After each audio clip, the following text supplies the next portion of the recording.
Another button topic is pay. I want to know from you guys, Nate and Juwan, what were you guys' first thoughts when you heard 33%?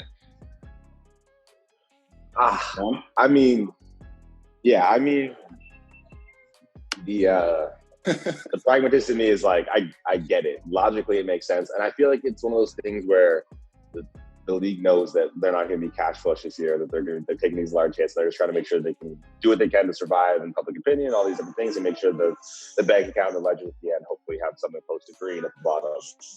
So it's like you throw this number, it's like you're playing 30% of games. That's the very minimum they could possibly have offered us, right? Like there's no way they could have justified to be like 25 for 30% of games. They knew that. It was like, let's give them the very minimum so that every average Joe is out, or every Joe, every person who's not involved in the league, I like to call it Opie Gas Can Twitter. Everybody is like, oh, of course. I mean, you do 33% of the work, you get 33% of the pay. So they found the number. Like they found the base. They said, this is what we can 100% get by, and everybody in the public will say, yeah, that makes sense. But that just attaches itself to all reality, as we know. It's like, I mean, it's a 6-month program, usually what you're training for and all stuff. For a piece of information, my grocery bill usually weekly was like $175 a week, just so I can, eat a steak in the morning, all these different, like, people don't attach us. That's now been strung out. Most of us pay a strength coach.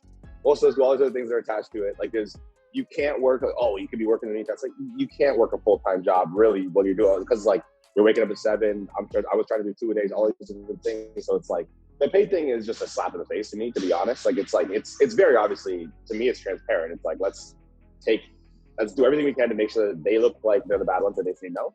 This is the league talking. And we'll give them the very, very, very minimum of what we should, or what we could. When we all know that it's so much more than that. Juwan, we know that staff, scouts, and coaches, executives, they're making 80% of their salaries. What do you think about that, opposed to us making 33%? Well, for me, when they said 33%, I literally was trying to think of what 33% of Juwan Brescacin looked like on the field. Like, how do I justify going 100% to win and, give everything I got, especially coming off an injury and doing 2 a days, basically rehabbing and training since December. It's July now, and you guys offer us 33%, while coaches are getting paid 80% of their contracts, and they're not working out.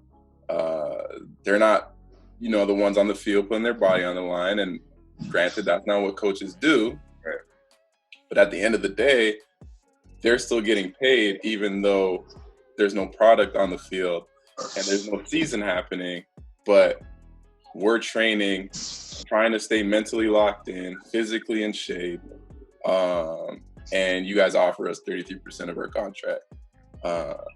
So I honestly, I felt like it was disrespectful to even have a number that low. Granted, it was for 6 games, but I feel like if you really value the players and the product that you're putting on the field, you would not offer them 33% unless you're just like, here, we need football. We don't care what it looks like. We just need guys to play. Right. Justin, I'll go to you now. Was the 33% a tactic in order to, get the players a little upset, get them up in arms, and then at the last minute come up to maybe 50%, offer some ratification, then get guys all excited to play, then knowing that they're going to lower the salary cap the next year?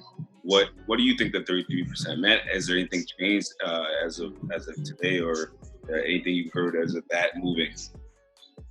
You hit the nail on the head, man. You're a veteran of the league, as are the other guys on the call. You know how it works with the CFL. They don't treat you guys very well, and when it comes down to any CBA deadline, maybe they up the offer a little bit, but they try to go in with the bare minimum. And the key to me is that it's 33% of base salary and performance bonuses. That doesn't take into account roster bonuses, the unpaid off-season bonuses that the league stopped paying. I believe it was somewhere in the March-April range.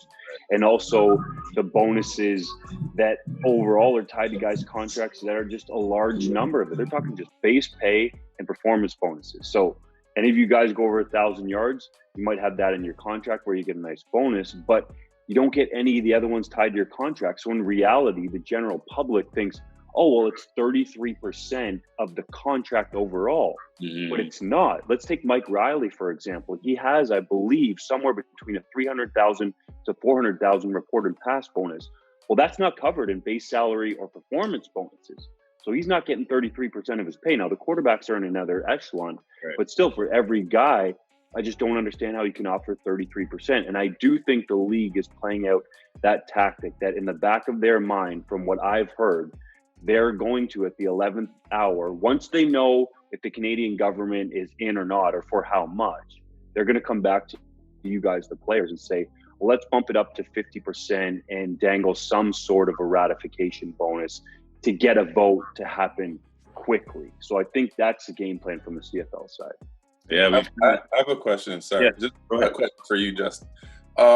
Why do you think the 2021 CBA is being talked about right now when we have no clue what's going on for 2020? Why do those two things go hand in hand? To me, Joanne, all that says is, I hate saying this, but just a dirty tack from the league to try to get you guys to go down in a situation where clearly there's a lot of players who depend on that salary. Although I think a lot of guys have sort of moved on and are doing some sort of off-season job to bring in income while you guys wait. But I think what they're doing is saying, hey, we think the players are desperate right now. Let's offer them 33% to get on the field. And oh, by the way, we'll tie it to 2021 so we can lower the salary cap. It's been talked about to the $4 million range was potentially one of their initial offers, let's say. So I think that's the reason. And again, man, I hate saying it and banging on the league, but it's just disrespectful to all of you guys and the work that you put in and the level that you've brought in the league, not only from a high elite level of play, which we're seeing more and more in the NFL, but more television ratings, which equaled more television dollars in the latest TSN contract. Yeah.